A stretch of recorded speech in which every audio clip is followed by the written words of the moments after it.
আসসালামু আলাইকুম। আবারও হাজির হলাম আপনাদের মাঝে নতুন আরেকটি ভিডিও নিয়ে। আপনারা দেখতে পাচ্ছেন আমার সামনে একটি স্যামসাং ব্র্যান্ডের বর্ডারলেস মনিটর আছে। এটি একটি আইপিএস প্যানেল ব্যবহার করা হয়েছে। এই প্যানেলে, এই মনিটরের ভিতরে আইপিএস প্যানেল ব্যবহার করা হয়েছে। এর সমস্যা আমরা দেখতে পাচ্ছি কাঁপাকাঁপি, পাশাপাশি ব্লিঙ্কিং করে মাঝে মধ্যে। কাঁপাকাঁপি বলতে দেখুন, এখানে যদি খেয়াল করা যায় প্রত্যেকটা লেখায় যে শেড, পাশাপাশি ঝিলিক মারতেছে। উপরে কয়েকটা র্যাক আছে,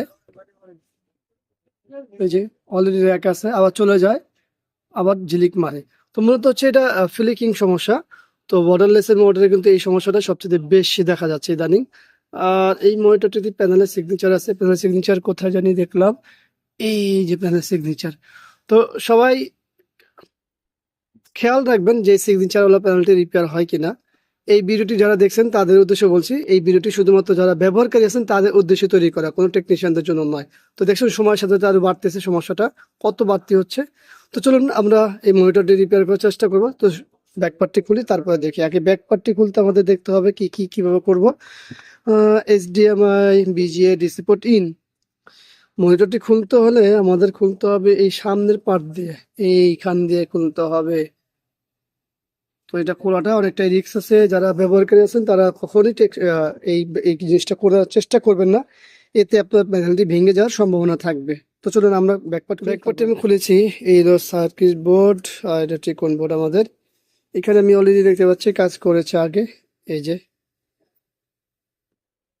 এখানে আগে কাজ করা হয়েছে। এই পাশে কি কাজ করেছে? এই পাশে কাজ করে নাই। তো এখন কি করব? কাজ যেহেতু একবার করা হয়েছে, আমরা কি এই কাজটি ওকে করতে পারবো? এটা একটা প্রশ্ন। তো আমরা আমাদের চেষ্টা করি, দেখি কি হয়। আলহামদুলিল্লাহ, আমরা এখানে কিছু কাজ করেছি। কাজ করার পরে আমরা কি রেজাল্ট পেয়েছি সেটা একটু দেখি। চলুন রেজাল্ট দেখতে আমরা এখানে খাড়া করে নিয়ে নিচে নিয়ে আসি। দেখতে পাচ্ছেন আমাদের কাজ করার পরে কিন্তু কাজটি হয়েছে। এখানে একটা দাগ ছিল আগেও, এখনো দাগ আছে। আর সিগনেচারটি কই? এই হলো সিগনেচার, এই যে এই জায়গায়, ঠিক আছে। তো আমাদের মূল যে কাজ ছিল সে কাজটি হয়েছে। এখানে উপরের দিকে দাগ আসতো এবং ফিলিকিং কত, ফিলিকিং বন্ধ, দাগও বন্ধ। ভার্টিক্যালি একটা দাগ আছে, সেটা যাবে না কখনই, কারণ হচ্ছে এটা আমি বলে দিয়েছি, দাগ এটা যাবে না। তো আলহামদুলিল্লাহ, আমাদের যে মূল যে সমস্যা ছিল প্যানেলে, সেইটা আমরা রিপেয়ার করেছি।